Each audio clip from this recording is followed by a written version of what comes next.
Hey, this is Scott Steiner, Big Papa Pump, the Big Bad Booty Daddy, and you listen to IcoPod, the best podcast going today. Holler if you hear me.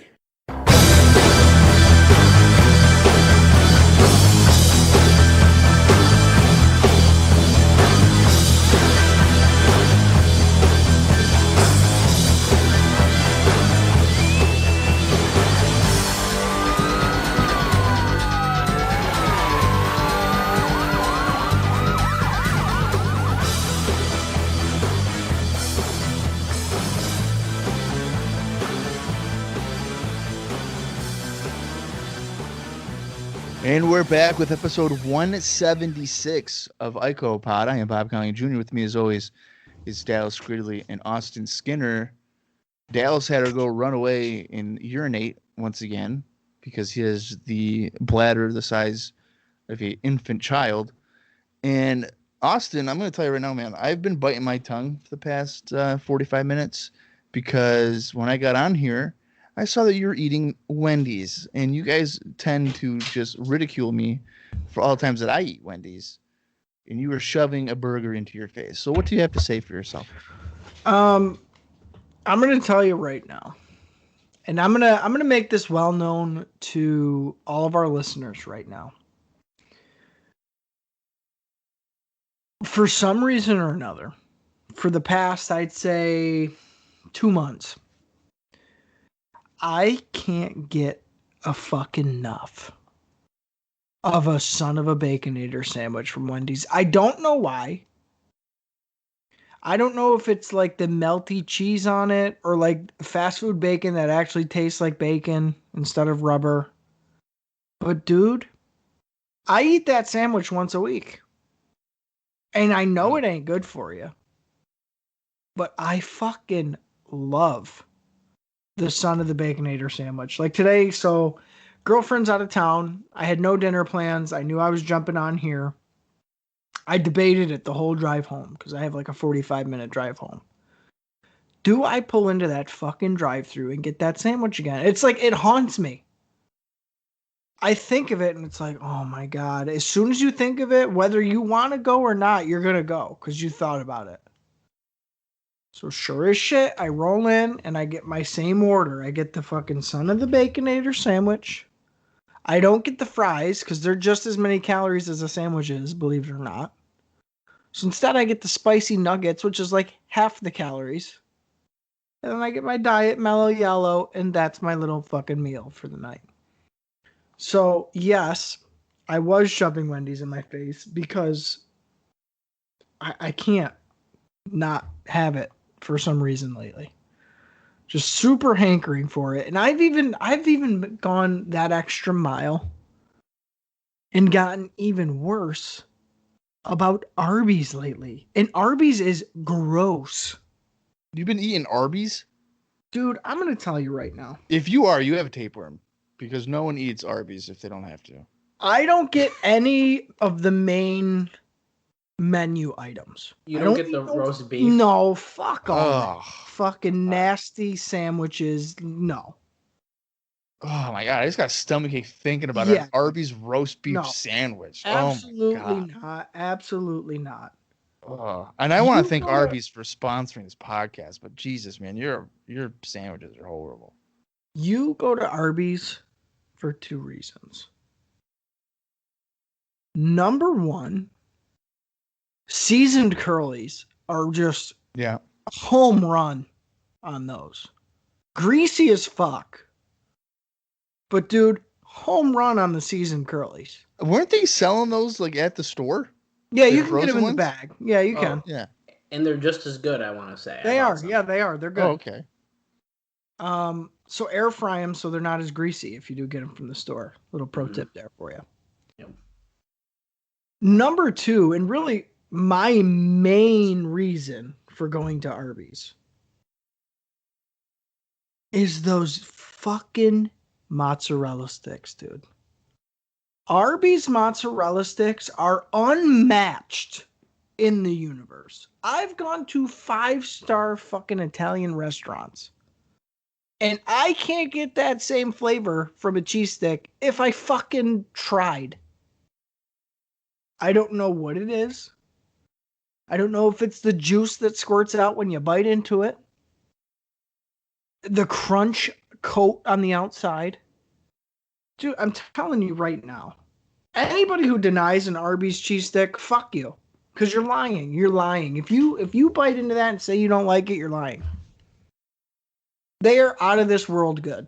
Now, when you said the only reason why you go to Arby's, I immediately thought of the fries and mod sticks. Because I remember because they used to have like some kind of deal, right? Like a sandwich and like 2 or 3 sides for like $10 or something like that. Yeah, something like that. Yeah, and I'm gonna tell you too, their chicken tenders are pretty good. They got Tenders. good. That's what I think tenders. I would get is the tenders and the... Yeah, if you're looking for an entree, like they're good, but you don't go for that. No. The reason I've been going out of my way to get Arby's every once in a while lately is I'm telling you, the fucking cheese sticks and sometimes the curly fries. That's it. That's all you get. And the roast beef. Absolutely not. You couldn't pay me to eat that shit. No, that shit looks so fucking gross. It's like wet cardboard in there. We just drove by and they got this nasty looking chicken something sandwich, and it literally looked like throw up on 2 pieces of bread. Like it looked so. I don't know how Arby's is open. I don't know how they've stayed in business. You don't make a franchise off cheese sticks. I don't care how good they are.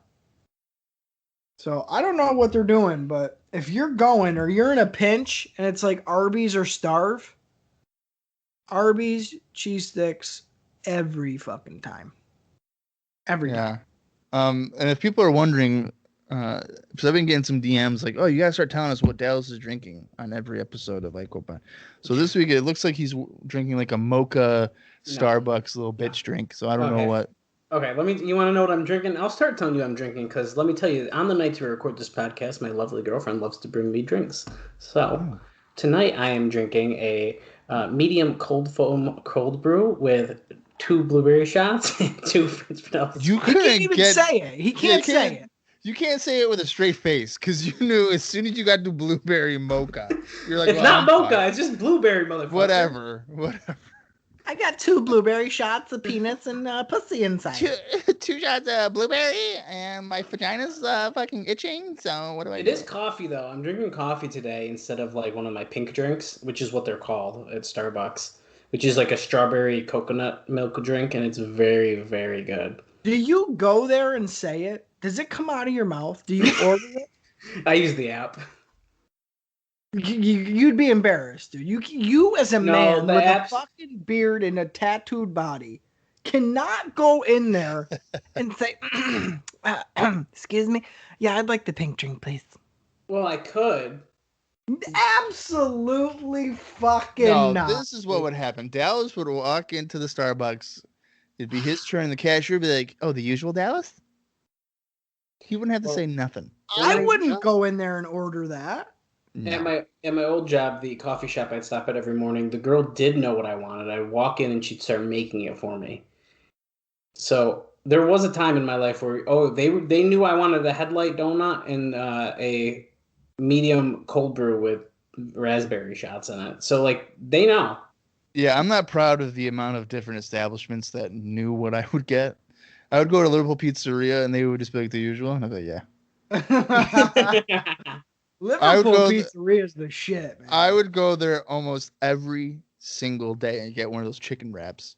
Yeah, I was going to say the sandwich thing, right? Yeah, and the girl that worked there, she'd be like, the usual? She knew. Yeah. I think she was the owner. No, she just worked there. But I would walk in there, and almost every day it'd be 7:30 at night. And she would just smile, and she'd be like, the usual? Mm-hmm. I'd be like, yeah.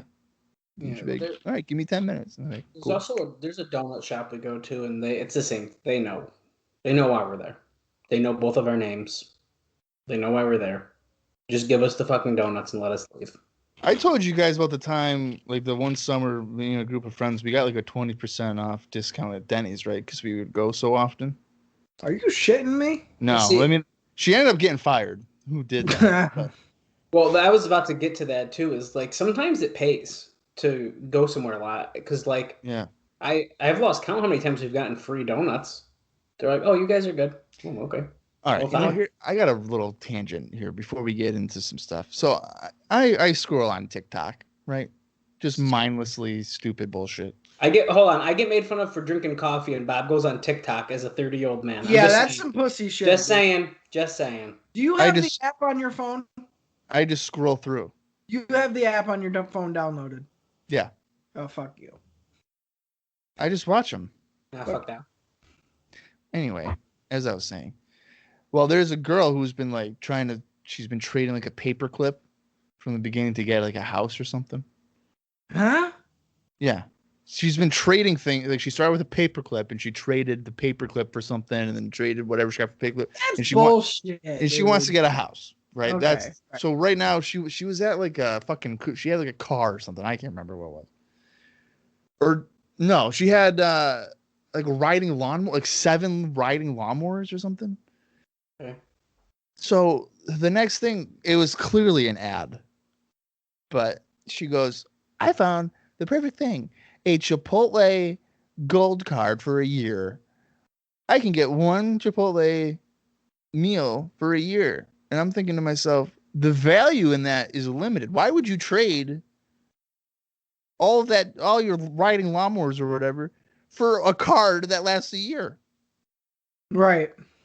Yeah, that's a good point. Yeah. That's a horrible trade. You're never going to get your car. You're going to have to go back to a paperclip. Yeah, that's all bullshit anyway.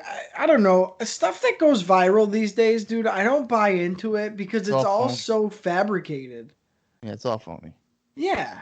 So it's just like, fuck that, whatever. That's why I don't like TikTok, because everybody on there is putting up a fucking show in a front. Dude, And it's all fake. It's so phony. That's why it makes it so funny, though.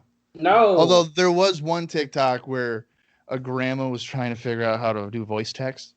And she was like, hi there, Sarah. How you doing? What's going on? Wait, what? Period. What? Oh, wait, why is that doing that? And like, so is that me talking or is that her talking? I don't know. Oh, God. Oh, no. Help me. The thing is, TikTok is like fake Vine. And like I personally, when Vine was a thing, I really fucking hated it. Now I look back. No, I look back and some are really funny, but I look at it the same way. It's the same shit. You're making short video clips. No. But it's the new version, TikTok so it's worse. It's worse for sure. Vine, I was on from day one. It was organic. You only had 6 seconds. Yeah. There was no like flashy graphics or like bullshit that you could do. It was a 6-second video. You could put music in it and you were done. And most of the time, for one reason or another, they were funny as fuck.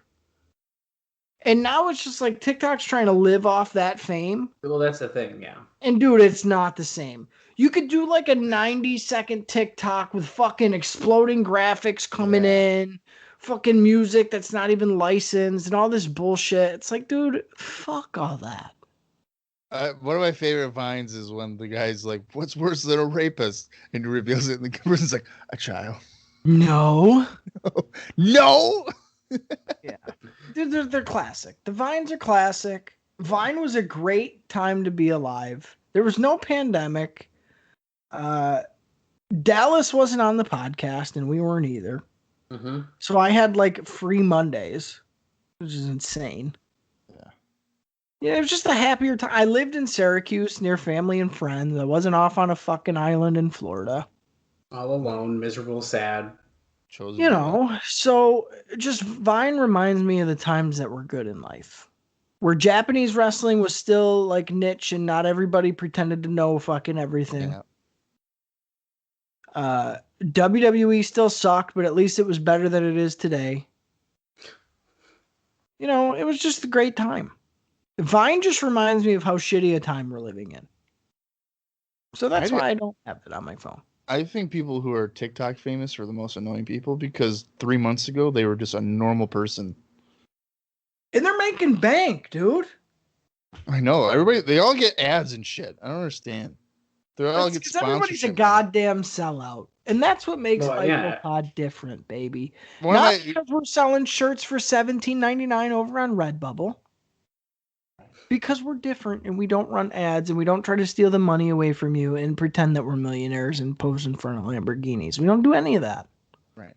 No, One of my pet peeves with TikTok is like the Bang Energy ads because they'd be doing random shit and they just have like a Bang Energy can in their hand. Fuck them. Sure, I'm hiding dude. behind my counter with a Bang Energy in my hand. I'm gonna smack my girlfriend's ass and she's not gonna see me. Fuck Boom. them. Shh. Dude, that shit's the worst. It's like, okay, you want it, you won't. She will never see this coming, and it's like it's Yeah. so clearly like, it's so. That's why She could hear you go shh. Like, what are you talking about? I hate it. Yeah. You know what else I the hate? fake prank shit sucks. Yeah. What else do you hate, Dallas? I hate the WWF. Steven Singer? I hate Steven Singer. And you know, do you buy or rent your home? Sure you do. I'm doing this shit And again. it ain't easy. You want to know what? When I go on TikTok, sometimes I feel like just wandering onto a train track, and I know that train can't stop, but I can. But I'm just like, you know what? Fuck it. Just hit me. Maybe I'll go viral. Dallas, what do you hate? You said a house? No, I was getting at WWF, but I turned it into the Steven Singer thing. Yeah, I don't know. You know what? Coming on here, at least there's stars. Sometimes. At least not every match has a dive. It's a little rugged. It's a little unpolished. And it's 45 fucking minutes. Oh, I do like that part. Oh God. So just the positives highly outweigh the negatives. And that's why I'm still here. Because I do, believe it or not, want wrestling a part of my life in some sort of fashion. And I ain't getting it from modern wrestling. And I'll tell you the truth. I'm you the gotta do this biggest again? New Japan guy there ever has been. And dude, I don't even have my subscription for it anymore. Austin, how long do you think you would survive on a 2-hour TNA show? In what context? Like you were doing. 2003. Watching it. 2003. I would probably enjoy it. I wouldn't be able to do it back to back. Okay. Because that shit I haven't seen like any of. So it'd be all brand new to me for sure, 100%. Yeah. So I think I'd last probably a couple episodes, but not long. Yeah, well, I drag Bob through the mud over on the TNA Cross the Line podcast each and every week, and it's been a lot of fun. It sucks the life out of And me. we pretty much talk for about 3.5 hours. Yep. And Sometimes- I've been trying to change the recording days to the point where Dallas might be able to do it. And I found out what day he has his daughter. So one of these days I'm gonna be like, yeah, dude, I can only do Fridays. And you're gonna be like, well, I got my kid. I'm like, well, I guess that's the end. Don't you have her on Tuesdays too? Yeah, we switch things up though. You know, it mixes up. You know. Yeah, I don't know. Even this has been a drag. There's been times you guys are well aware where it's like, this might be my last show because I just can't fucking do it anymore. So really, when you just overexpose yourself to anything, it's tough. That's why I feel like going back into the 90s, back into a time where wrestling was starting to get cool, it's a little bit more digestible. There's not as much of it all the time in your face these days. Everybody else is like preoccupied and busy with other shit. So it's almost like, hey, come here. There's this secret stuff that people are starting to forget. Let's rediscover it. So that's why I have stuck around, because I know the payoffs. I know what's coming. I know what I should be waiting for and like looking out for. It's like a comfort food. You know, I love mac and cheese, but I know what it tastes like. I know what the ingredients are, and there's not much variance in a good bowl of macaroni and cheese. You know what you're getting. But that doesn't mean I'm stop eating it, baby. I'll have it breakfast, lunch, and dinner. Because I fucking love it. Yeah. That's how I feel when I'm watching this shit. Yeah, half of it's garbage. But I'd be rather watching this garbage than modern shit that I can't even get into. I think it was last week where I was reviewing a TNA 2004 show, and I forgot that I was recording a TNA 03 show with Dallas that same day, and I realized I've been consuming 8 hours of TNA wrestling today on that day. Well, at least, you could be, doing worse things. Like what? Having a life. No, Going outside? Yeah, Bob going outside. Ha! Ha! What the hell is that supposed to mean? Okay, your little ass. You go outside. Your face is red right now, probably from going from the car into work. No, I have high blood pressure, you son of a bitch. Yeah, well. And I think I have lung cancer. So. Oh my God. Here we go, guys. I've been Fucking coughing. WebMD. Here he is. You're damn right I did it. I've been coughing for about a week and a month and a half now. You have pneumonia again. Ever since I had the goddamn shot, I think they gave me lung cancer. I think that what it probably is your microchip malfunctioning. Mine seems to be working great. Yours might not be working out so good for you. That's some bullshit. I heard once you get the shot, you get a bad case of cerebral palsy. Wow. Okay. Well, let's go right into the notes then for the Observer. Let's. Nuts. Okay. So you guys know Kevin Green, right? No. Yeah, I do know. Yeah. Dallas doesn't. He doesn't know who Kevin Green is. Can you remind me who he is? Yeah. Well, he's a football player. Oh, yes, for the Packers. No. Shit. He was so confident. Shit.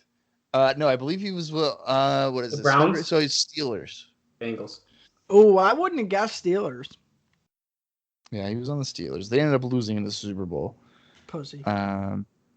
But he said that he's likely to do more with WCW, and he noted that he wanted to get like his hands on Ric Flair or whatever. But he had actually gone to Pittsburgh back in August at SummerSlam and talked to the WWF because he wanted to get involved in wrestling, but they must have passed on him. So I thought that was interesting because Kevin Green is probably one of the best athletes to ever compete in pro wrestling. He had the charisma, and he wasn't that bad in the ring either. So. Well, you got to think they obviously passed on Mongo too, because they probably could have put a deal together pretty easy on him. Yeah. So I don't know. I don't think that's what they were looking for. I think they got lucky with LT and like, hey, we'll probably never get this again. So like, let's not even try. No, I can see that. But Kevin Green, I think, is kind of underrated there. Last week, Raw got a 2.4 rating, and you'll remember that featured Diesel against Bulldog and Shawn Michaels against Yokozuna, while Nitro got a 2.8, and that was because Flair versus Hogan was the main event. I'm sure it was a barn burner. Probably was. They've never wrestled. No, and they're never going to wrestle after that either. So yeah, no. It's one and done. No way. Yep, never. You guys will remember I mentioned that Jean-Pierre Lafitte said he was sticking with the WWF. Okay. Well, he's not. He said I'm joking. He is going to go to WCW with Jacques Rougeau, and apparently they're both making $150,000. And they're going to start in July. Jesus Christ. $150,000 in 96 is probably a lot of money. For limited dates, too. And it's the fucking Rougeaus. Yeah, you're probably only doing Nitro and maybe a couple of Saturday nights. They really didn't have a lot of house shows back then. Somebody's throwing that money away. Well, yeah. when I hear stuff like that, I wish I was a little taller, more athletic, and then became a wrestler, and then could become a star and make a shit ton of money. Because if you do pretty good, you make a shit ton of money. Dallas, you could be like Marco Stunt. I mean, you have a good point there. He might even be taller than me, though. How tall are you? Well, hold on. Can I look up how tall Marco Stunt is first? No, say how tall you are. No, hold on. You keep telling me. I think he's like 5 foot. Oh, then I'm taller. Yeah, there's no way. I'm only 5'7". Oh, I am taller. I'm taller than Marco Stunt. He's listed at 5'2". I'm 5'4". There you go. Thank God. I'm 6'4", so I'm only a little bit taller Yeah. than Mark Gostin. Bob, realistically, you should have got into wrestling. No. I wouldn't be able to do a front flip or a back flip or nothing. I wouldn't be able to do it. You would when they fucking trained you. Nah. I'd break my neck. You could just do the Vader one, like the side one. Great, and then I'd dislocate my shoulder. I would be the type of guy that would try to get into the ring and then like clip my foot on the middle rope and then fall down and then break my neck. Well, people are using those as a gimmick these days, so you probably would have done pretty good. Damn it. Swing and a miss. I wish I would have stuck with it when I went to school to begin with, but I was going with a fucking dumbass who was making me look like shit, so. Whoa, we're shooting, brother. Yeah, if I would have stuck with it at 19, my back wouldn't hurt as bad because I wouldn't have been wrestling, in a fucking backyard like an idiot. We're shooting, brother. Yeah, and then I would be, I'd be almost 10 years into the business at this point. Yeah, that's a pretty interesting thought. You could be on the indies right now. Yeah. And the indies are hot. I know a really good company that we don't speak of the name, me and Bob. But it would have been great. At least 30 people go to the shows. NWA Upstate? No, me and Bob do not mention the name. I'm not giving them any. You want to know? It's definitely those 30 fans are definitely not family and friends of the workers either. Family, friends, and then me, Bob, and Kaylee. Yeah, that's about it. Oh, so Excite. No, they draw way more than this one. Yeah. Oh, yeah. Then I don't know. Yeah. There's two guys that WCW have been talking about bringing in, and I'll tell you right now, only one of them come in. Oh. They've been talking to Mike Enos, who would be, I believe, Blake Beverly of the Beverly Brothers. Oh, yeah. And Too Cold Scorpio. And if you think about it, oh, wow, Too Cold Scorpio is coming. No, it's Mike Enos that ends up going to WCW. Yeah, and I think that Scorpio probably learned his lesson. He got in early, had some good matches, and then he said, you know what, WCW's not for me, bro. I was just going to say, I thought he was already there, so I'm not wrong about that. That's good. So you thought Scorpio was there? Yeah, I thought Scorpio was there. Well, he was there in 93. Yeah, because I feel like I think he had a match on the first episode I did with you guys, that Beach Blast show, didn't it? Wasn't he? Was he? I don't know, man. If not, then for some reason I'm watching. Oh, you know what? He might have teamed with Bagwell. Yeah, that's what I think it was. Yeah. And you got to think, if you're Mike Enos and WCW's throwing money at you, what are you going to do? Oh, no, I'm busy sitting at home on my couch. You're going to fucking go there. Come on. It's a no-brainer. Good for Scorpio, though, to be like, nah, I'm not going. Fuck you. Well, I don't know if it's him saying no. Because he was, smoking that weed. So. Well, if anybody said no to Too Cold Scorpio, they're dumb as fuck. Yeah. I mean, we'll see him here in the WWF soon enough. That dude in 2021 is still doing backflips off the fucking top rope. And landing them. Yeah, he's not. He's going to be at that 2CW show, isn't he? Him against Slick again? That was what originally was scheduled, so I'm hoping, yeah. Because those two kill it every time they get in the ring with each other. Jesus Christ, this stupid fucking pop filter.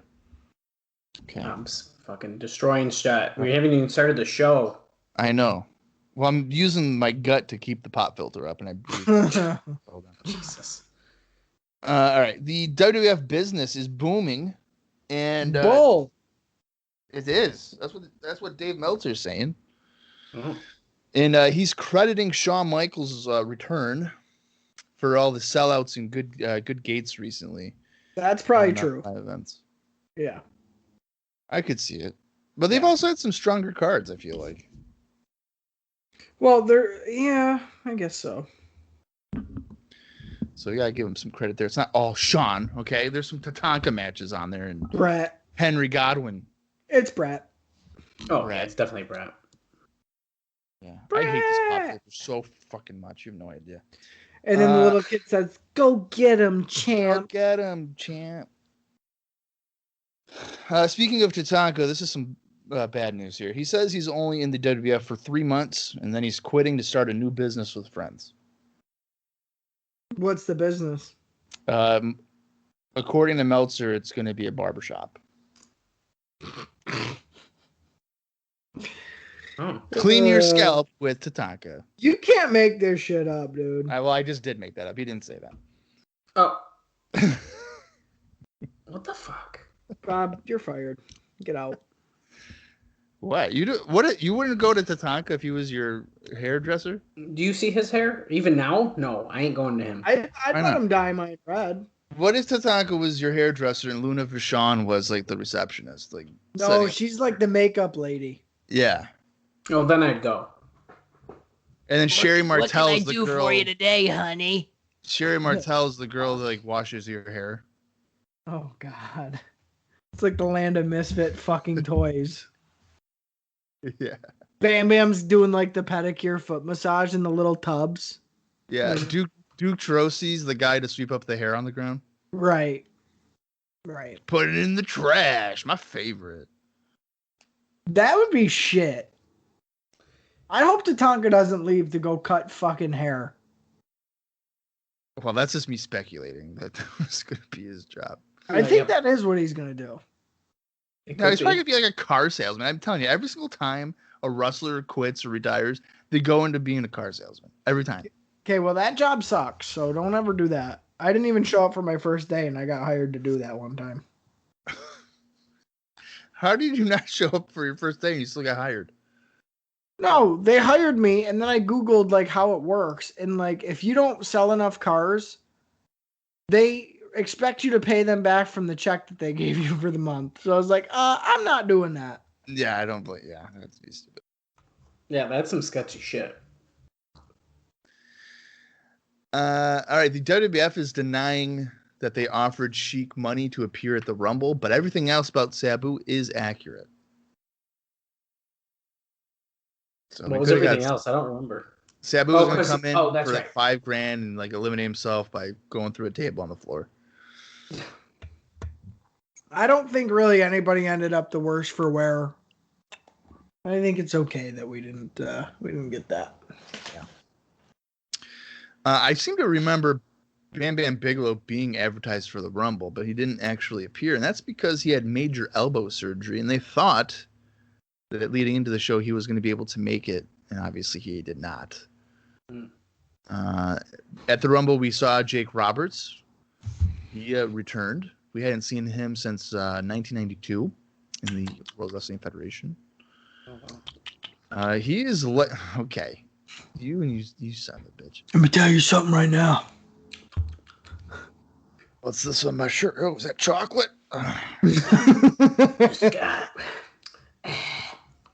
Never trust a snake, man. Do you guys remember when his teeth fell out at the show and then he hit? Oh my God. Pastime Athletic Club, January 2010. Never forget it. It was the most disgusting thing I've seen in my life. He took his dentures out and hit Springate in the head with it and won. Mind you, he was in like dick-stained sweatpants. Yeah, it was horrible. Oh, God. So bad. An embarrassment. Yeah, just atrocious. Well, he's likely to be brought in and work as a babyface as much as he wants. What the fuck? Yeah. So if he's like, I don't feel like working today, that's fine. How about tomorrow? Yeah, okay. Yeah, If you're lucky. What a great gig. Jake, we want you on Superstars. No, I don't know about that, man. Can't do it.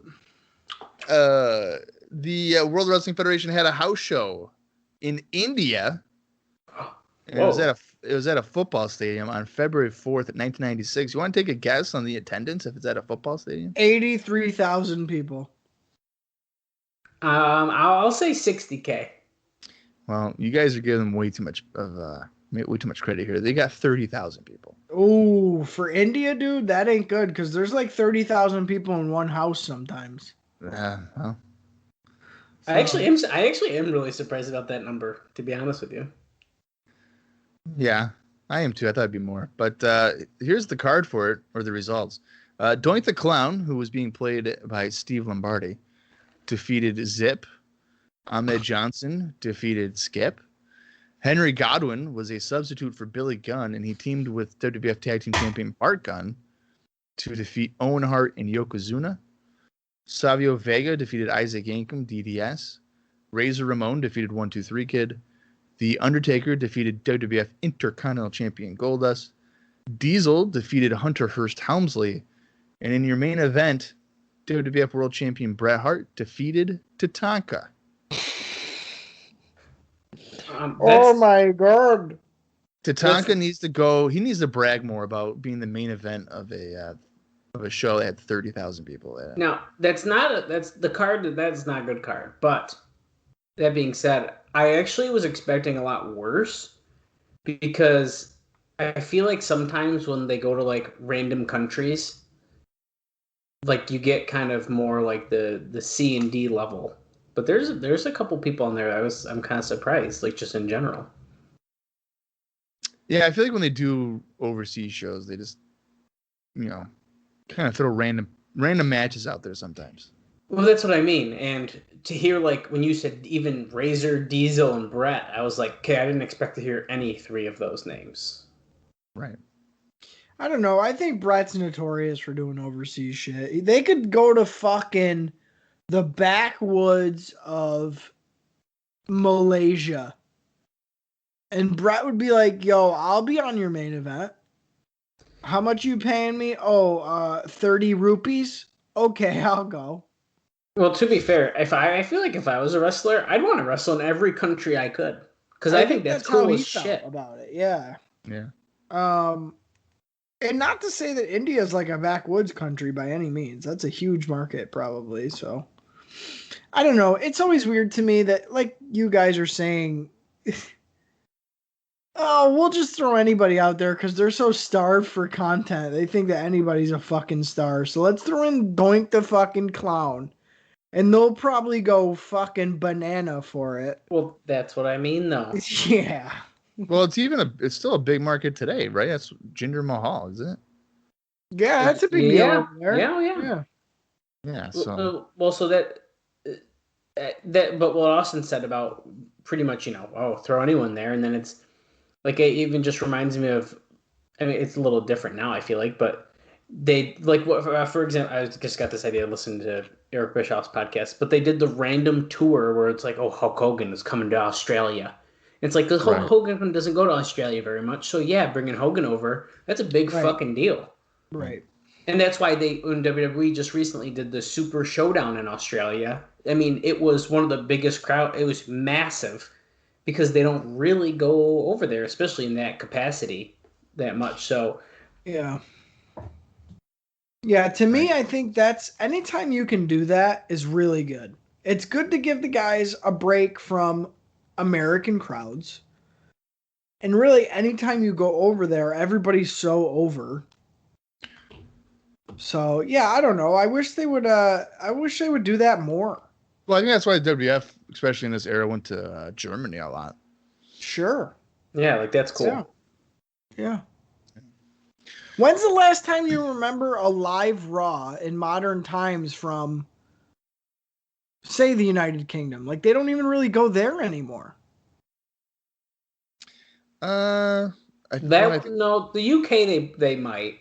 They do. They do that at least once a year. Because I remember oftentimes at like 2:00 in the afternoon there'd be spoilers for Raw. Yeah. I don't know. But I see what you mean. It definitely seems, and it depends on the company as well, because like Impact, for example, has a huge following in Europe. Yes, and they know how to capitalize on it. Yeah, they have like, 40, 50 people?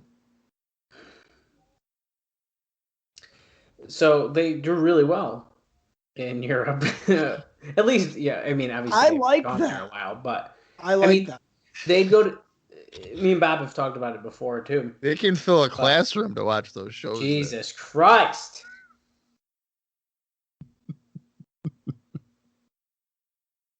I'm done with this shit. The teacher just rolls in the TV and they're like, "You guys ready for some Impact?" Yeah, let's do it. All 38 of us. This is great. And then there's a Highlander in the crowd, and one of the WWE executives see him gets fired. Oh my god, that sucked. That guy. Yeah, poor guy. Even look at those. Even Jobber Rory McAllister's here. And he was probably like, oh. I think he was. He was like, I'm fired. This isn't good. Well, it's like when they showed Britt Baker in the crowd in NXT, and Morrow goes, Alex or Adam Cole's girlfriend, Britt Baker, and it was like, shit. Yeah. Anyway, I don't think Tony Khan cared. no, I don't think he did at all. But I wouldn't care. But you want to know what I do care about? what was that? The February 5th, 1996 Wait. Monday Night Raw episode. Wait, before we do that, I need to reset my browser, but I also want to bring something up quick. Because it was on our Twitter page. And unless you said this before I joined the conversation about Arby's, but I don't think you did. No, I was ridiculing Austin for making fun of me for eating Wendy's, and he had the balls to do it today. Well, I wasn't going to do that, but I see why you would. Okay, so as of recording, one of our newer episodes came out, and Classic Wrestling Review, who is a great supporter of the show, made a comment on it. So we recently discussed, how they were showing in your house shows or matches, I should say, on Raw. Right. And we were really shitting on it. Yeah. And we might have talked about it during the show or not, but he made a really good point, and I think this is really interesting. So he wrote, in '96, I didn't have money for pay-per-views, and I was the only member of my family who watched wrestling. I was overjoyed they showed Bret Bulldog match on TV, and I wrote to him, and I thought that was a really great perspective, and not something that he's a freeloader. He's the type of guy that would go into the grocery store and be like, wow, man, I'm the only one that liked meatballs. And I was so glad that they had a free thing of taste testing, but then he wouldn't buy the meatballs. Freeloader. Knock it up. So I thought that was a really great point. So freeload. Jesus Christ. Get a job. How old were you in '96? Huh? If Get anything, a job. He's smarter than all of us because he was able to skip all the bullshit and just watch the meat and potatoes of the matter on Raw. Cheapskate. So he's not only did he save money that he didn't have, as he said. He should have got a job. Bob. He's also smarter than us because he didn't waste his fucking life watching a shit ass pay-per-view. So good job. And fuck what Bob says. I think he should have had a job. If I had to guess, I'm going to guess right now. He, right now, is probably 27 years old. So in 1996, he would have been old enough to at least sell some lemonade on the side of the road. What the fuck kind of math are you doing? What? Well, he's probably 27 right now. No. Yeah. Well, I think we just lost one of a great supporters of the show. If you were to fucking believe a word I say on this goddamn fucking show. I do. That's why I don't talk to you unless we're on this fucking show. Don't I know it? Yeah. Yeah.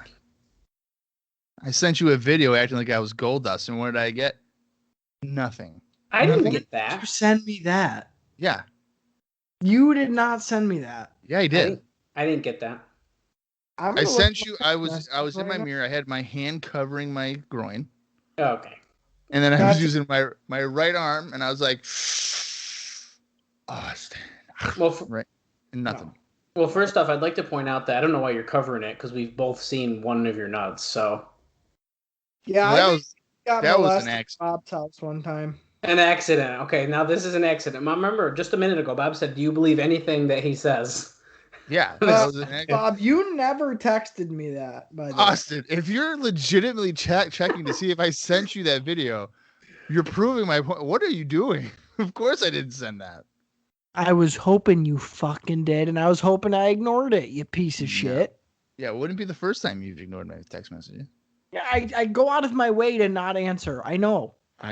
It's good. All right, well, then there you go. I appreciate it. It's all out in the open now, guys.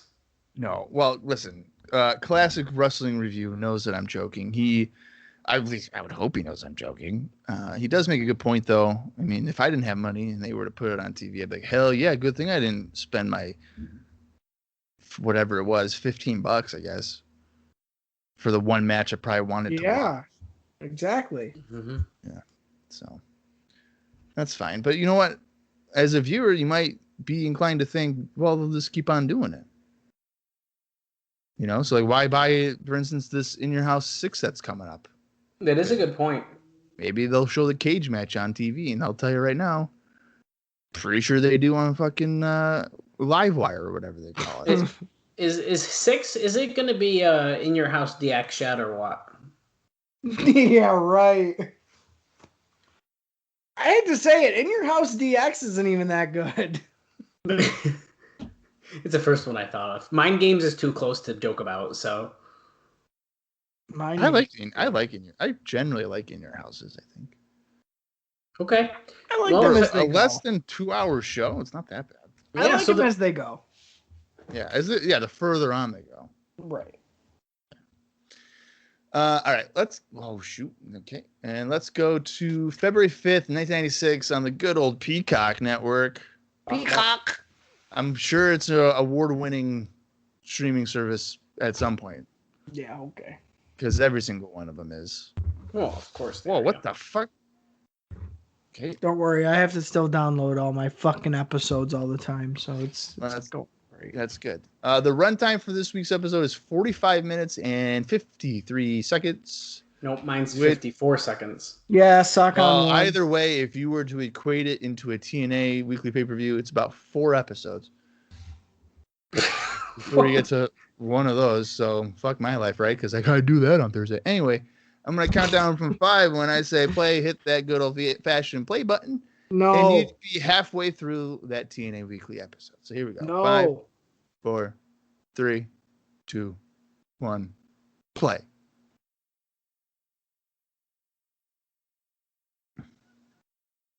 Oh, we're starting it right the fuck off here, dude. Oh, yeah. It's Yokozuna. Yokozuna and Bulldog. I prefer Yokozuna.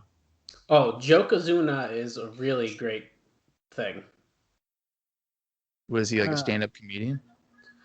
He Yeah. thinks so. Oh, yeah, he definitely thinks so. Yeah. I'm pretty much over the Camp Cornette people. Can we all agree on that? Yeah, I'm absolutely over Camp Cornette, to be honest with you. Because they haven't gotten shit done. Oh, Bret and Taker tonight for the championship. I forgot about that. Great. More Undertaker. Yeah, it's a good thing we don't have like a year still of Camp Cornette either. Like, oof, good thing that's not a thing. Oh. Fucking God. Hey. Here come the dudes with attitudes. Look at the poster. They gave him that. There's no way he brought. Absolutely. He either brought it or You see how brought it. crisp it was? That's what I'm saying. Would you guys have had a Shawn Michaels poster on your wall? I actually probably would have. I feel like, to be honest. I'm telling you right now, if I ever did, my dad would have immediately been like, "Wow, son, we have to have a talk." I know I saw you cuddling with Oz on the couch that one time. I let it slide. But seeing Shawn Michaels on your wall, this is probably... You have something to tell me? I love you no matter what, but like, what's going on? And I'd be like, "What, Dad?"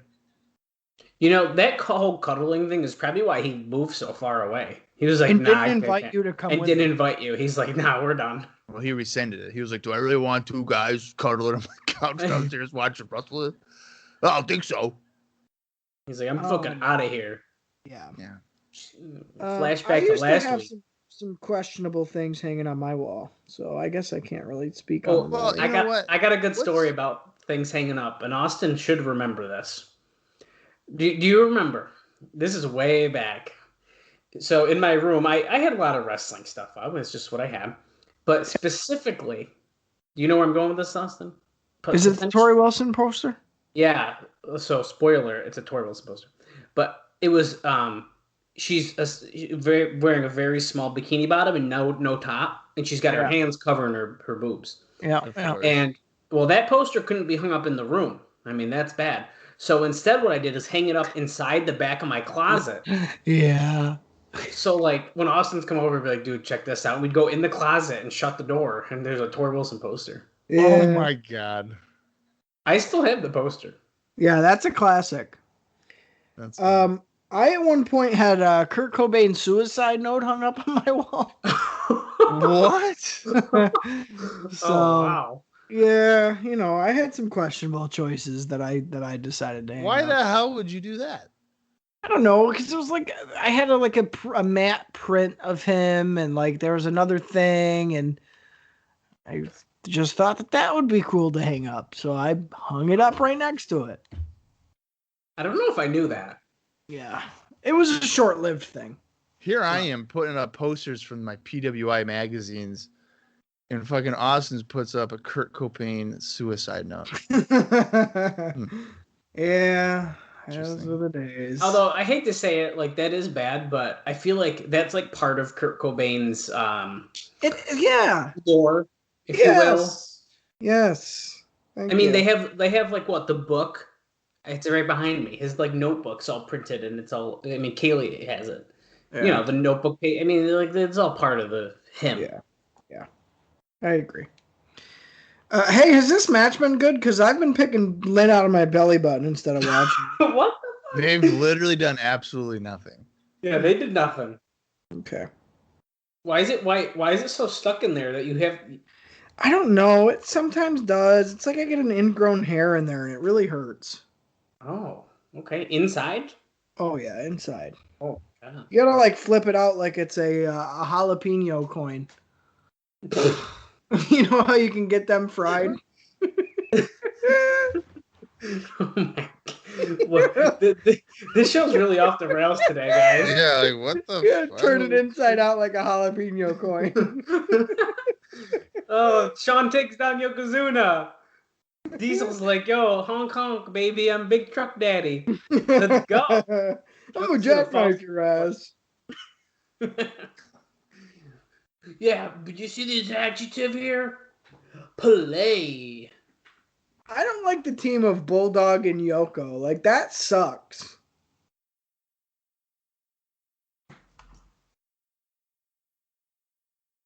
Getting some stalling on the outside of the ring here as Bob's checking the baseball scores. Mets are up 2-3. I don't even know if that's true. No, they're tied 0-0. 0-0, baby. Last inning. Here we go. It just started. It's the third inning. So, Bob, have you put a baby in it yet? Oh my God. No. No, I'm giving myself till about 42. Oh, okay. So you'll be bad by the time the kid graduates. That's exactly my point. That way they're set. They can go to college. Oh, okay. Because they'll be, oh, thanks, Dad. Here's my money. Does Sarah want kids? Yeah. So she wants to look like Yokozuna for 9 months. Yeah. Well, I told her once we start doing that. I told her, oh, we're gonna have to sync it that way. I can just continually take paternity leave. Right. So we'll have to figure it out. Yeah, that's adult shit. We watch Raw on this podcast, and we don't talk about. Yeah, it. well, you want me to go Raw in order to get a child, and you know what? I figured by now, dude, you'd be porking it. Yeah. Oh, Shawn goes flying he's to the that floor. bump twice. Well, if you notice, Yokozuna's boobs are literally they're falling off of him. They're so big here. His boobs are like pork chops. Oh my God! Shawn whipped They're into like the stairs. holiday hams. He's got pork chop tits. Bob, before you were yelling at Austin about Wendy's, did you mention the recent passing of New Jack? No, I did not mention that. This is very sad. Well, so hang on a minute. Okay. I'm sad about New Jack. Yeah, well, yeah, it sucks he died of a heart attack. That's great. But here's the thing. Oh my God. I shouldn't have brought it up. You shouldn't have. Because every single wrestler. I know. Well, yeah. Hang on a minute. Hang on a minute. You said this about Kamala. Nope. You guys are not know where I'm going with this. every single fucking wrestler that would send their condolences were like, oh, New Jack, man, we had some crazy shit go down in those locker rooms, which is like insinuating that he was probably threatening them or he threatened someone. Crazy times, but that's New Jack. R.I.P. Well, at Okay. least they said This is a guy, New Jack, okay, that almost murdered a 15-year-old kid in a ring. almost. Almost. Okay. So stop. Probably should have gone to jail for it, Almost. but didn't. Like, Scott Hall murdered somebody. well, that was self-defense, though. Oh, well, he says. Yeah. Exactly. I literally reviewed the show where New Jack almost killed this kid. Was it a good show? Overall, I don't remember, but the match was not good. Well, yeah, he almost killed them. Do you know when Devon Dudley's a surprise fucking substitute? It ain't gonna be good. Yeah. Well, my favorite New Jack story that we've told on the podcast probably 5 times over at this point Yeah. is when we saw him at the Pro Wrestling Syndicate show, and this guy's trying to New Jack, and they're trying to get him to join his group, and Austin goes, "Don't, he's gonna stab you." And we were sitting in the front row, dude, and it was a small building. And as soon as I said it, crowd fucking died. And New Jack's looking around hoping to see who the fuck just said that. And Austin literally starts sinking in the chair like, "Oh fuck." I know, because he's gonna stab me. Now I should have just pointed and been like, yo, dude, what would have happened if I was like, yo, yeah, it was okay. this guy. He said Now, I remember actually before that happened, me and Austin were in line for a meet and greet. New Jack had a table, of course. And I would have met him because I have this huge ECW poster. I have probably 15 plus signatures on it. Well, I forgot it. I didn't bring it to the show.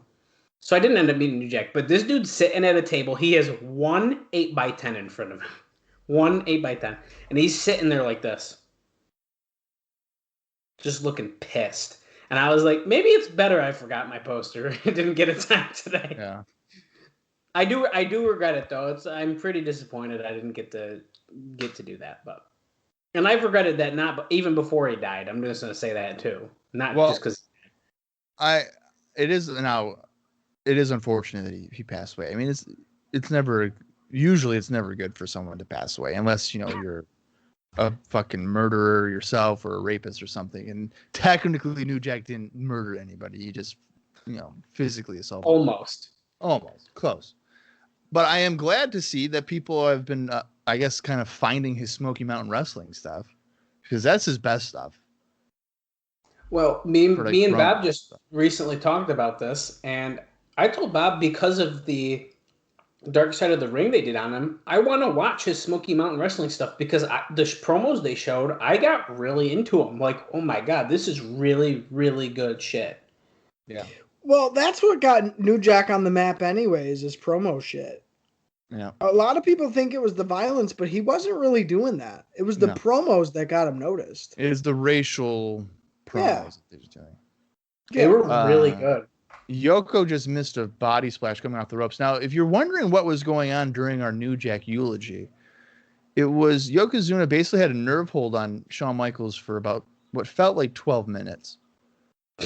This has been every Yokozuna tag team match we've seen. Yeah, and now that he missed a splash, he's fallen asleep in the middle of the ring because he has not moved. Oh my God, can Shawn get over the mountain of Yokozuna to tag the other dude with attitude? Yes, he does it. Big Daddy cool. Look at him. Oh, and now Yoko just pops right up. Yeah, of course. Yeah, wow. Yeah. He's whispering at Yoko when he punches him. Oh, big boot to British Bulldog, and he's punching Yoko. I'm going with the big boys. Play soon, brother. Here's the last couple shots for you. You want to play? Let me go off these ropes. It's 550 guaranteed. I have favored nations. Try to get 600, then I get 600. Oh, big boot to Yoko again. Going back to the New Jack thing really quick, I do think New Jack is underrated in the sense of a character. because he was arguably one of the strongest characters ECW ever had. Like, there was an aura to New Jack. Not just because he was, like, ultra-violent and actually killed people in real life. Just in general. There was a charisma there. Almost. Yeah. Oh. There was a charisma there, and it was one of the things that ECW really needed at the time. It was like a legitimate... Because you had, like, Sandman, but he really didn't do much of anything except have a cool entrance. Well, all New Jack ever really did was just jump off of high places. That's okay. Yeah, but he was legitimately cool. Right. No, I agree. When I first watched ECW, I saw New Jack, and I was like, wow, that guy is fucking badass. Him and Taz. Diesel and Shawn just won by countout. And Owen Hart is on ringside here. That's dumb. As if that match really needed to end with a countout. Yoko couldn't just take the pin there. Nah, dude, gotta protect Shawn him. is not wearing black gloves, and he keeps on giving him a high five. That's bullshit. Look at all those nuts that Yokozuna is carrying for Winter. Oh my god. Oh, that was another miscue opponents hit each other thing that they've been doing a lot lately. Yeah, well, here's Jim Cornette yelling at Yokozuna. He's berating him. And he's wearing the same Marilyn Monroe tie for 3 weeks in a row. How you gonna fit in the hot tub, goddammit? Oh, they're turning him babyface, aren't they? Oh, verbally raping Vince McMahon. What the fuck? Jesus. Is he about to cry? No, he's not about to cry. He's gonna explode. I'm from Hawaii. Oh, he hit Jim Cornette. My name is Rodney. The crowd just exploded for that. What is in the ring? Is that barf? Yoko pee-peed. I knew it. Oh, Yoko just scared Bulldog and Owen from the ring. Now he's all like, yeah, I'm a good guy now. I'm Coquina.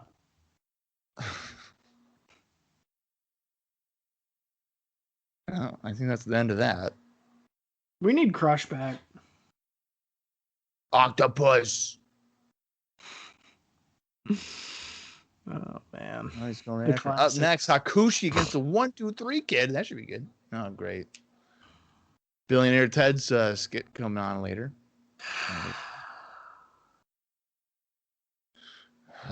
Should be good. And don't forget, Bret Hart versus The Undertaker. Oh, here we go. Seems that things are starting to change around here. Getting a little out of control. Maybe I finally found a home. Hardcore home. Coming. Now we can have a nice day. Jerry Lawler says, that was a little eerie, wouldn't you say? As they showed mankind's ear. Oh, I get it. Look at that. Jerry Lawler is comedic genius, man. I'm telling you. Well, didn't you know that? He's one of the most annoying commentators in the Attitude Era. And Ruthless Aggression Era, for that matter. How did they get Jinsei Shinzaki to stay here this long? Money. Jesus. They were like, we'll give you $10 and a... I'm surprised he's egg here roll. as well, to be honest with you. Oh, look at 1-2-3 kid coming out with the baby bottle because we have the crybaby match coming up at In Your House. I thought that was his water bottle. So did I at first, but it's not. It's a. You're telling me bottle? he ain't going to drink out of that? No, he's not. He's not a baby. Razor Ramon's How do a you baby. get this over? How do you come out there as a newly formed heel and walk out with a giant foam baby bottle and get it over? You don't. I think how he still comes out to the 1-2-3 kid music. Well, he is the 1-2-3 kid. Yeah, but he's a heel now. You got to just change his name. Which he shouldn't be, because it makes no fucking sense. Yeah, because 1, 2, 3 is like underdog babyface stuff. Yeah. Well, he's bad guy now. Well, this should be hopefully a decent little match here, but... Yeah, you like your dives, so... Oh, my God. I Do don't know. I... These guys haven't gotten a chance to shine in a really long time individually, so I doubt they're going to get the time here. Yeah, probably not. Bob, do I should talk what you like or what? No, I don't. Well, because I like yeah, anything. You do shit talk. No, What I like. I don't. You're always like, go Memphis, go watch your Memphis stuff, and now you're trying to watch the Memphis stuff. So go fuck yourself. Bob also likes Bam Bam Bigelow, and he ain't good. So Yeah. No, you know, and you guys make fun of the fact that I like shows where people find love and connections. Like I The want you to be Bachelor. on one of them shows, Bob. So do I, actually. Yeah, right. Me on The Bachelor? Are you kidding me? Yeah, you're literally If you're the perfect candidate before like what? How long have you and Sarah been together? Before like 2 years ago? 2 years. So if I were to go on that show, it'd be the first time where people would get out of the limo and then like slowly walk back into the limo. And It'd be like next. they would look at the driver and be like, "Did you take a wrong turn? Because who the fuck is this guy? And why is he eating a White Castle slider at the fucking stairs?" Bob would be standing in his fucking purple Macho Man shirt and gray sweatpants. Damn right I would. Now he wears his grandpa Zubaz. slippers on. My Zumbaz. Oh yeah. I still need a pair of those, but I was told I'm not Nice. allowed to, but I'm gonna do it anyway. If Nice, you don't buy a kick pair, you're buying. fuck you, Dallas. Okay. Oh, a handspring. Oh, my birthday's coming up. If anyone wants to buy me some Zubaz. What kind would you get? I feel like I'd have to get like a black and white to make sure it would kind of go with anything. Yeah, that's a good call. But after that pair, I'm willing to explore all colors. You know what the first question I would ask if I was on The Bachelor to like each girl? I didn't know they asked questions, but Do you what is put it? out? No, I'd be like, they'd be talking and they'd be like, "Oh, so like, I want to get to know you better." And I'd be like, "Cool, I do too. I want." And I'd be like, "I have a question for you." And they'd be like, "What?" And I'd be like, "What's your favorite WrestleMania?" And then if they were like, "What?" I'd be like, I don't see this advancing. No, it would be like those. It's like that one meme where it's like the guy talking in the girl's ear when her face is like, and it's explaining a storyline. Yeah. Yeah. I can just see it now. I'd be like, I like to just stay home and like review wrestling shows and. Carly kind of pretended she liked wrestling. I think every girl I've ever dated has pretended to like wrestling. Yeah, that might be true. Actually, you know what? Kaylee was naming off theme songs yesterday. I was watching, or was it 2 days ago? I don't know what day it was, but Hakushi to the floor. But I was watching like Impact, shocker, and Decay was. Oh, it was on Saturday. Oh, 1, 2, 3 Kid flips to the outside into Hakushi, and Decay was coming out, and she's like, "Isn't this Rosemary's theme song?" And I was like, "Oh no! What the fuck?" I was like, "How do you?" She's like, "Just because I don't like it doesn't mean I don't pay attention." I was like, "What the? How the hell do you know Rosemary's theme song?" I mean, it was like that specific that I was like, "What?" Did you get her pregnant that night? Because like, what the hell is up with that? I don't know. Isn't that weird though? Jeez. I thought that if that's not fishing for a baby, I don't know what. I don't know what. And by the way, I don't watch Impact with her very often. That's weird. Dude, she might be cheating on you with somebody that watches Impact Wrestling. A wrestler from Impact Wrestling. Yeah. Rosemary. Yeah, specifically. Yeah, it was really weird though. It is Drop kick by Kid on Hakushi in the corner, and now he's doing kung fu moves. We're going to commercial. Speaking of which, I can't believe that you guys no-sold my fucking renaming of wrestlers as told by Katie. I liked it. I wrote back. Because I was fucking dying when she said it with a straight face. I thought that shit was funny as fuck. Yeah, because they fit. No, it's Bob who... Oh, no. Yeah, no, Bob didn't say anything. Yeah, well, how does it feel? I text both you back, so it ain't me. How does it feel? No, so you know what's funny? So the other day at work, one of my coworkers was talking about going to a concert, and there's like fucking 80 bands and 6 fucking nice drop kick by Hakushi in midair on Kid, and like 6 stages or whatever, and Fozzie's gonna be there. Oh, okay. Right? And I was like, "Oh, are you gonna see Fozzie?" And she was like, "No." And we all, and then like this was me, Sarah, the coworker, I think just the 3 of us. And for the next 10 minutes, we were making fun of Chris Jericho being a fake rock star. Like a wannabe rock star. Yeah, that's true. Well, I mean, he is a rock star. It's not really wannabe. He is. I saw Fozzie, and I met Chris Jericho by buying a Fozzie VIP thing, and it was right. definitely... How many people paid for that? There wasn't a whole ton, but it was also at a more of like a festival type thing. Yeah. So there was How many people were at the show? Oh, there's a shit ton, but it was What's a shit ton? Like, could you fill a gymnasium? yeah. It was at it's the old grandstand now, but the grandstand and like the ground. So it was a free show. No, it wasn't free. That's Chevy Court. And then I actually saw him again. These two are killing each other, by the way. On Raw here. Hakushi with a fucking crossbody off the top of the floor onto 1, 2, 3. Yeah, this has not been a bad match, though. I didn't think. You haven't been watching it, Dallas. Yes, I have. No, you haven't. Enough to know it's not a bad match. I bet you have. Yeah, so suck it, Chevy Court. MC Hammer, bitch. I did see MC Hammer at Chevy Court. Dallas, you gonna go to the fair this year or what? I don't know. I am vaccinated. I'd probably wear masks, but Oof. Shoulder block off the top there. And I'd only go one day, like do everything in one day and call it one and done. I told you about a former coworker of mine who would take all 3 weeks off and go to every single day, right?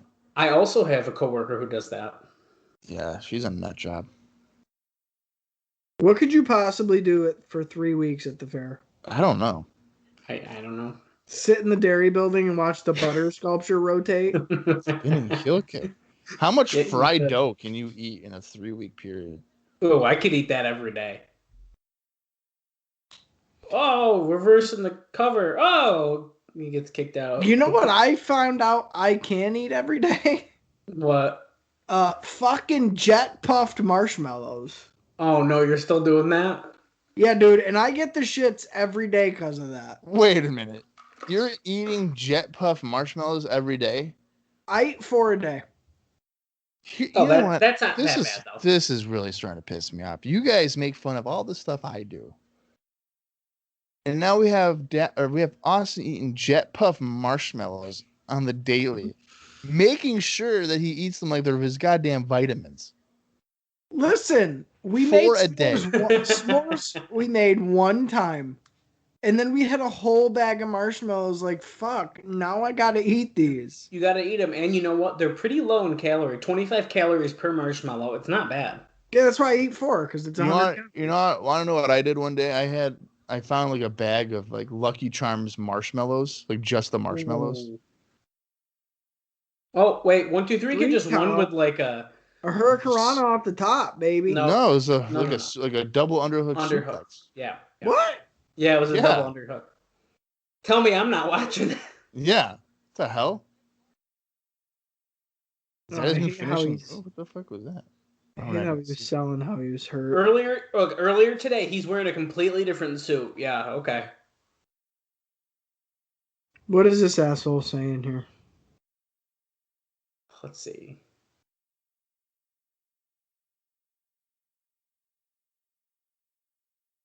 God.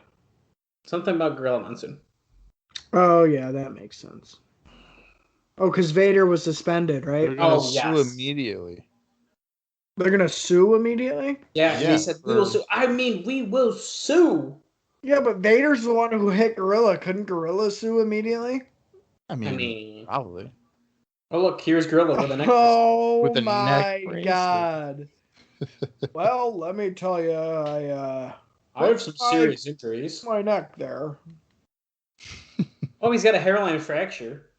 Oh, I didn't need to go get x-rays because my glasses are x-ray vision. Third cervical vertebrae. He's pulling this out of his fucking ass. What do you mean by that? Well, he provoked me, and it's just how it goes. It's how it is here. I love neck brace Gorilla. Like that his shirt's unbuttoned, so it kind of covers so it up. You can see it specifically. He wants you to look at it. Well, why would you be wearing a collared shirt with a neck brace? Because he's professional, goddamn. Well, that's why I was like, is he wearing a neck brace or not? I couldn't tell or not.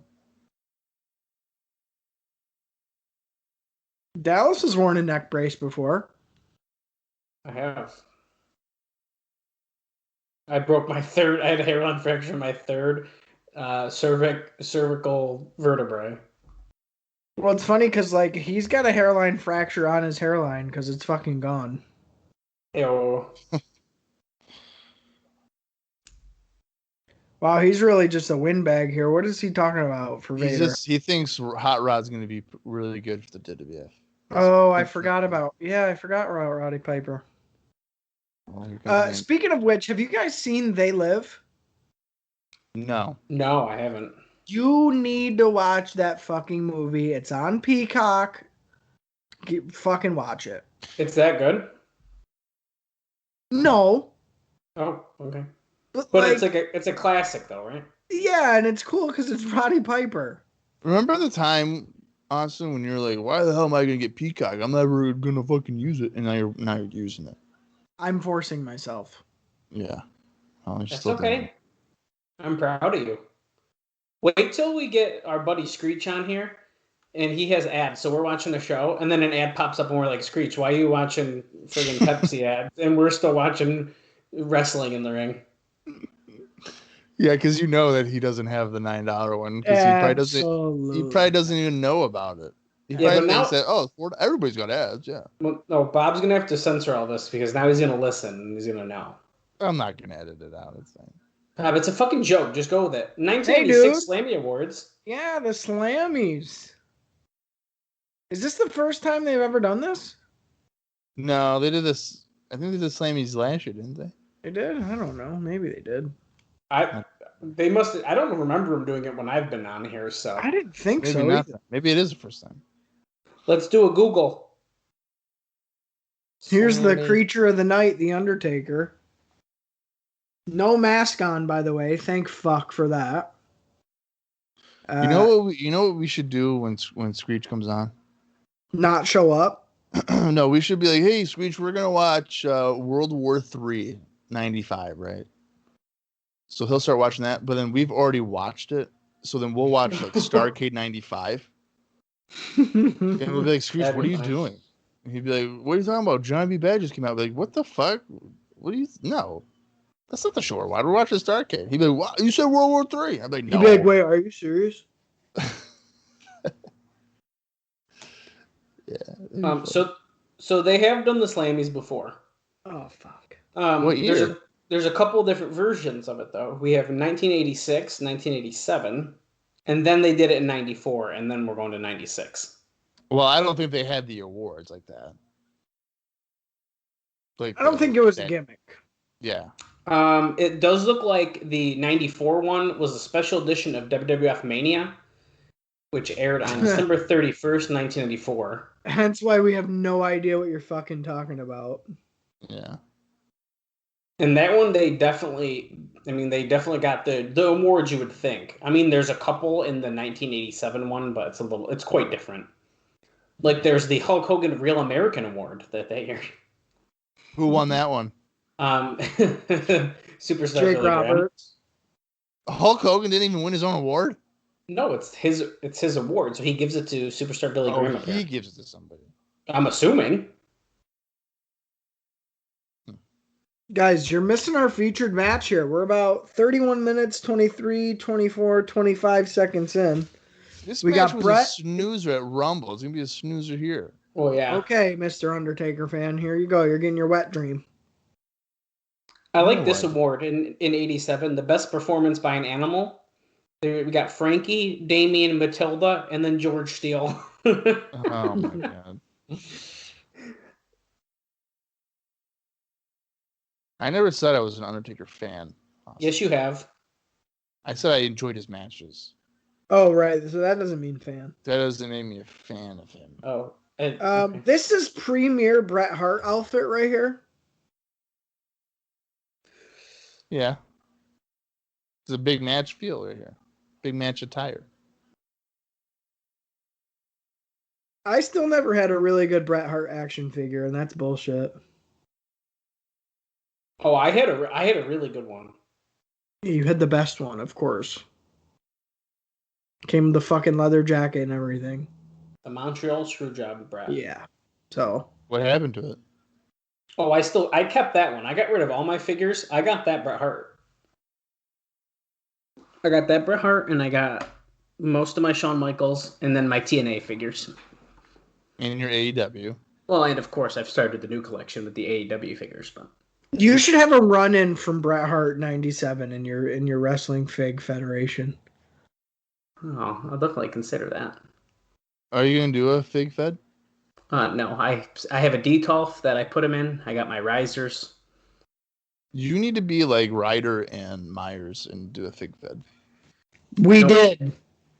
Well, yeah, Yeah, but you gotta do it again. I lived there. I did that, and ours was wicked fucking cool. I know.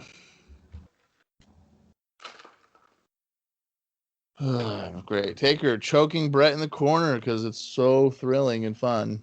I need another coffee. I've got a fucking migraine from this show. I don't think we've talked about the show literally at all. Well, to be honest with you, the tag match was boring as fuck. Terrible. The nerve holds, all that bullshit. 1, 2, 3 Kid and Hakushi was good. They were doing some good moves in there. And I really don't know if I have much interest in this Taker Bret match. And on paper, you would think Bret is a good match in general. But on paper, though, if you were to tell me these matches were on the show, I'd be like, wow, this is a stacked Raw.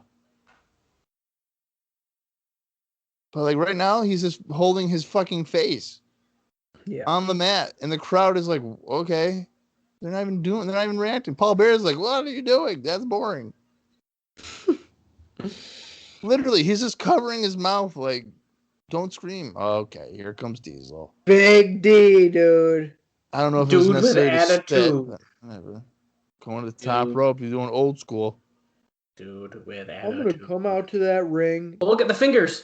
Oh, Bret tosses him off. I'm gonna come out to that ring, and I'm gonna jackknife your ass. You know who I am? Big truck daddy. And I'm gonna jackknife you, and you're gonna be a little Tonka boy, okay? Hey, big cool daddy. Oh, shit. He's sitting at ringside here. Vince is like, what are you doing here? February 18th, you're going for the title.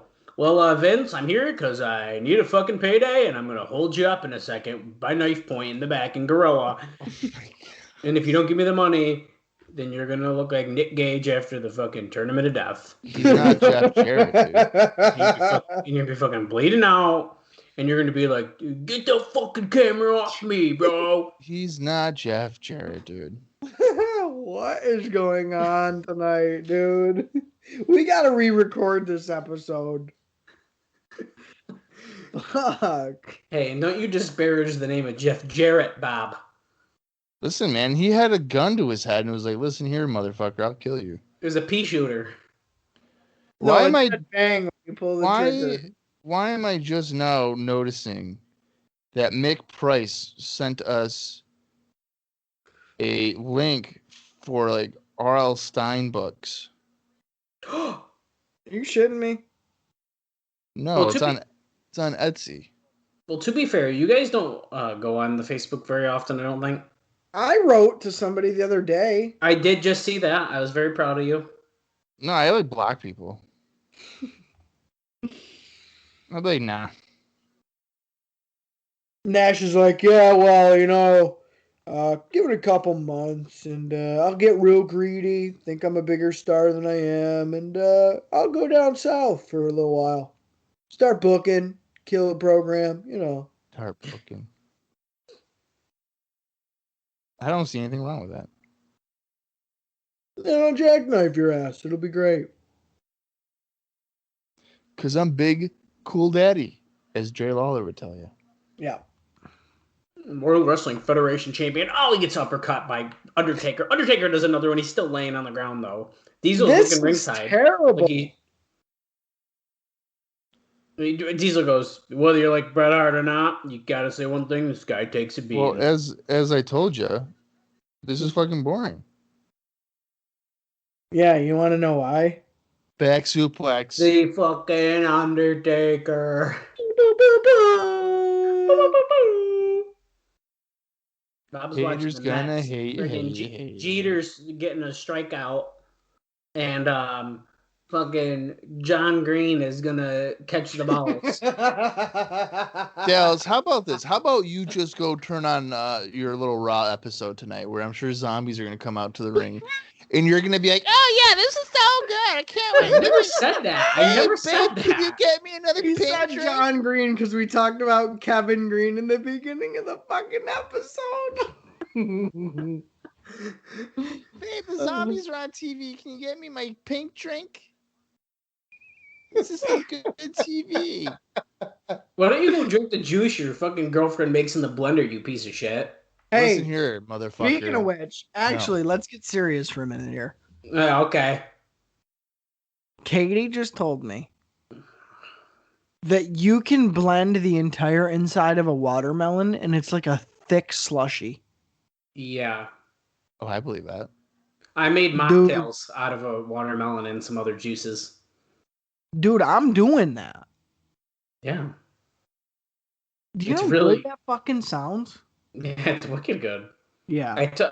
Me and my friends, this was before pre-pandemic. me and Kaylee made a bunch of mocktails. We got different fruit juices, and it was pretty cool. You know what I've been into lately, which is probably over the last year or so, which I Old would not have school. liked before. Big fan of like limeade, like a real sour, pungent limeade. Big fan of that. Interesting. Look, Undertaker. Oh, jumping clothesline. Bret Hart's dead. I mean, he's You wanna done. know what sucks?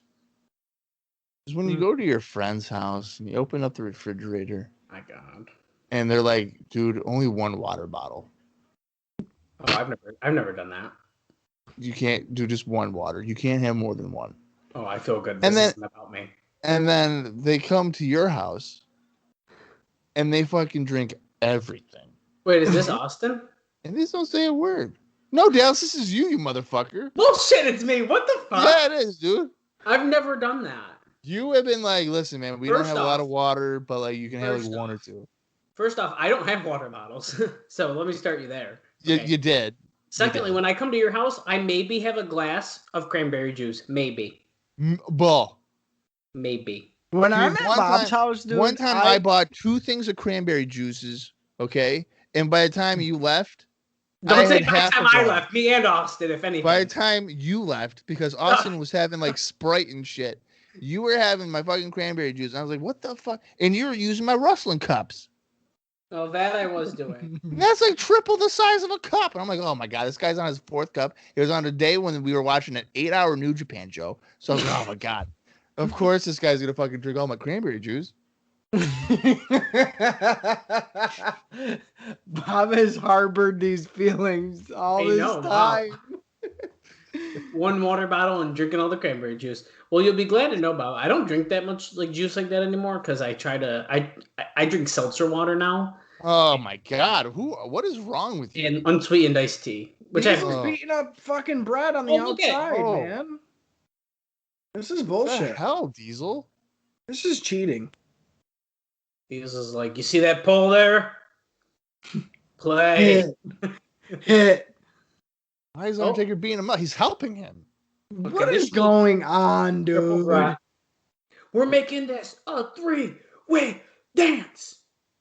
When I go to Bob's house, I'm like, okay, where's the snacks? I'm pouring a drink. Do you got gummy bears? Where's the Gummy fucking bears. sour worms? Let's go. Where's the gummy worms, you son of a bitch? Fucking get It's them like, out. Yo, where's the gusher box? Yeah. Put a fucking DiGiorno pizza in the oven. Let's do this. This ain't my first rodeo, cowboy. Right. Yeah, and we'd also all go over, and so Bob's got his chair. Austin takes the big couch, and I take the little like seat. Yeah. Yeah. We all know where we're sitting. Right. Oh, power bomb by Diesel Oh right my in the middle. Of the God, ring. first off, that's a jackknife, but okay. Dallas is always usually first to go for a blanket too. Like it's a go-to Viking blanket for Dallas. Well, that's what's always in the couch, so you just grab it. Yeah. Yeah. But I get cold. I think I'm cold-blooded potentially. Yeah, and then he's the first one to be like, guys, I brought some ROA videos on my fucking external hard drive if you want to watch it. Well, to be I fair, always take my socks off at Bob's house. Another jackknife. Yeah, and then I just sit in the chair just counting down the hours and minutes before you guys just fucking leave. yeah, but then it ends up being 5 a.m. and we're still there. Yeah, I know. Another what And the Bob's fuck? like sleeping. After about 2 a.m., shit starts getting real, and then that's what Yeah, what dude, that's keeps when us we there. have like the heart-to-heart conversations. It's like, And then oh it- man. And then it's like, guys, the sun's coming up. We should probably go home. Yeah, I think it was one of those talks. It's like we run out of shit to watch, right? So we got bullshit on. And it's real quiet and everybody talks one at a time and it's just like, yeah. So Yeah, I think that was one of the times when Daz was like, yeah, guys, I think I like her. Oh God. And we were like, no shit, you idiot. Like, of course you do. Yeah. Undertaker's dead in the ring. No pun intended. Being No, the dead yeah. man. What is this? They're doing the colored lights while he's still laying in there? Oh no, he's out of the He's ring. not now. in the ring. He's gone. Oh, billionaire Ted, guys. Oh, great. Yeah, if there's any segment we should be talking over, it's fucking this one. This is gonna close out Raw again. It does it every week. Oh my god. He was just asked a hard question. Hey Bob, did you look into that game I told you about? No, I have not. Figures. I buy all these games. I play them one time, and I don't go back to it. Okay, well that's plenty. What game was it? Dallas, I don't think you'd be into it. It's called the Metro 2033 Redux. I don't even think I've heard of that. Dallas is the type of guy that probably plays FIFA. I used to really like the demo, but now I don't have any of them. And it's basically like a post-apocalyptic, survival shooter game. Is it like open world? Yes and no. It's a linear storyline, so there's not like side missions necessarily or anything like that, and there's levels. Okay. But there's like a lot to explore and little like things you can find and stuff like that, but I almost like that because every game I play is open world, and it's nice to like almost like a throwback, just straight up going through the levels kind of thing. So I don't know. I enjoy it a lot. It's plus it's like Russia/Soviet shit, so like I'm into that too. Okay. But it's been fun. Yeah, it's been fun. It's hard, but and it was $4, so I bought it. Oh, $4. Well, you can't go wrong with that then. Yeah, it was on sale. It was like 20, and I was on sale for 4. Oh my god. They put an ad in the New York Times. Yeah, dude, look, stockholders. Has Ted Turner lost $40 million of your money in his personal vendetta against the World Wrestling Federation? Or are these their losses reported to TBS Financial Institute? I don't think that was real. No, they did. Bischoff talked about it. I didn't know they put it on the fucking show. God. That's funny. All right. Well, what do we think of that show? Judging by the fact that we talked about 3 minutes of it, I'm assuming we didn't necessarily find it all that enjoyable. No, I didn't. I mean, not really, but at the same time, like, yeah, we talked over it, but like, we've definitely seen worse shows than what that just was. I thought 1, 2, 3 Hakushi was good. Yeah, and they got more time than I thought they were going to, which was nice. And like the matches they had, I think someone mentioned it, like on paper, like that was, I mean, that's a pretty star-studded show, really. I mean, they didn't have any bullshit. And that's why, we talked over it. But how much of the matches were we following? Not, but I don't think that was like awful. Like I wasn't like dreading the whole thing. Right. Yeah, no, I agree with you. And really, there was some story progression, which is good. We did hear the update about Vader, and they're continuing that. Mm-hmm. We got the Diesel interference. Owen made an appearance at ringside to kind of try to keep the peace between Bulldog and Yoko. So there was some nice story progression, which is usually very much lacking from Raw episodes. Mm-hmm. Yeah. So that was welcomed, and I did, keep note of that and keep an eye out for that stuff. But as far as even background noise, I think this would be a good episode. Again, if you're in and you have a hankering for 1996 Raws, this would be a safe one to be able to throw on and just kind of comfortably watch in and out like we did. There was nothing overly offensive on it as far as insulting your intelligence, which is sometimes few and far between. So that was nice as well. Yeah, I don't know. Middle of the road for sure. Skippable, probably. But also a good one to keep in your back pocket in case you need something on the TV for the time being. That as well. So how do we feel since this is technically the go home show because there is no Raw on the 12th? So our next show is In Your House 6. How do we feel for a go home show? I don't think it's a bad go home show. I don't know. For me, it's more or less, especially for the In Your Houses, I almost don't even look at it that way because I feel like they don't even look at it that way. So for me, is it more or less just the lead in to whatever happens next? I think it was okay because, again, we did get decent story progression. We did get something, a little bit here and there for a couple of feuds.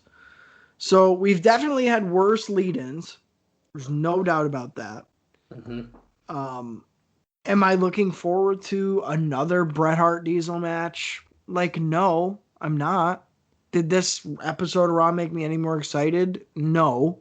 But I don't necessarily fault this episode for that. I think there's bigger things at work that make me not super excited for this next In Your House. But, they can only do so much. I'm hoping moving forward, though, once we get to the more, I don't want to say more important pay-per-views, but the more important pay-per-views, that on the, as a whole for the year, the pay-per-views are better than they were last year. Because I think as a whole last year, we were pretty disappointed with, I would say, 90% of the matches and the booking of the pay-per-views. I think 96 is a better pay-per-view year for sure.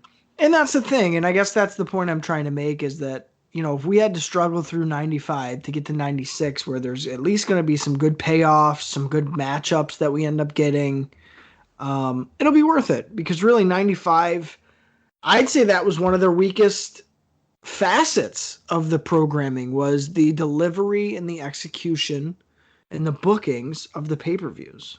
I think that made it even more of a hard year to watch.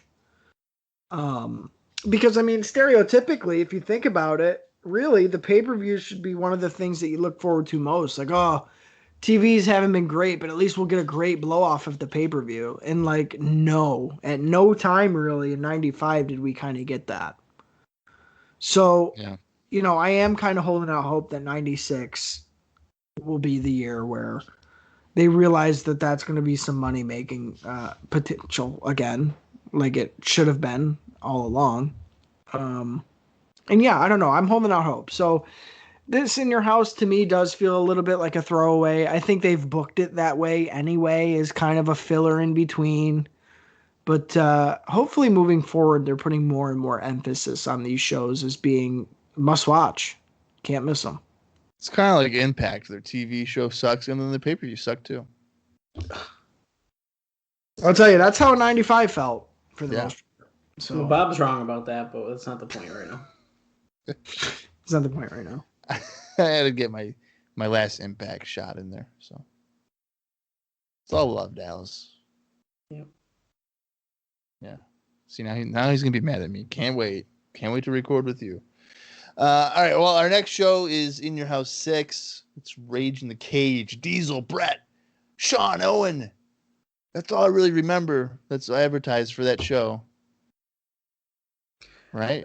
Or Razor Kid in a Crybaby match. Yeah. I forgot it was a cage match, to be honest with you. Yeah. Well, they didn't even really. There wasn't even in your house card like breakdown like we usually. Yeah. do. Right. No, Right. that's a good point. So So you know I don't what? know It's how a much bad go focus home. on It's a bad go home show. I changed my mind. If there's no Todd, I mean, come on. I do think it's weird that there's technically 2 weeks, essentially 2 weeks before the pay-per-view because there's not a Raw next week. So I think that's really weird. Yeah. That's a real weird thing to happen. Right. Bad timing for sure. I mean, I guess they got superstars though, so I mean, Yeah. technically there is time to still talk about it. That stuff isn't even on all the markets though at this point. Oh, okay. Well, that's a problem. Like, I don't even know they're if it's in phasing it Los out. Angeles and stuff. Like, it's not in big markets anymore. And it's like in New York, it's like horrible time slots. Right. Oh, I think. I don't think it's early morning anymore. It's like late, like in the afternoon. I don't know. To me, the cage match thing is like the lipstick on a pig sort of deal. It's like, how can you really dress it up? We've seen this match 4,000 times, and it hasn't really been good since the first one. So, I don't know. That's why. To me, it's just another show, and your house is going to be just another show. And then hopefully after that, after we keep seeing some more of these vignettes and new guys debuting, we're getting new matchups. I think WWF is going to get the shot in the arm that it needs. Finally. I hope so. You know? That would be nice. Yeah. All right, you guys got anything else for this week's episode? Dallas? No. Austin?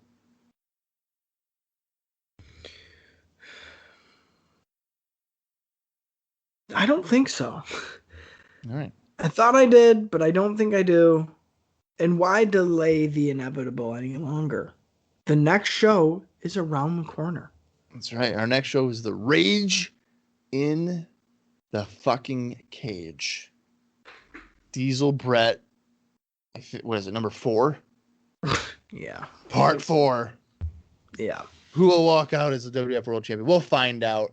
And then after that, it's the march to WrestleMania 12. I can't wait. But until then, for Austin Skinner and for Dale Screedley, I am Bob Conley Jr., and this has been IcoPod. Never trust a snake.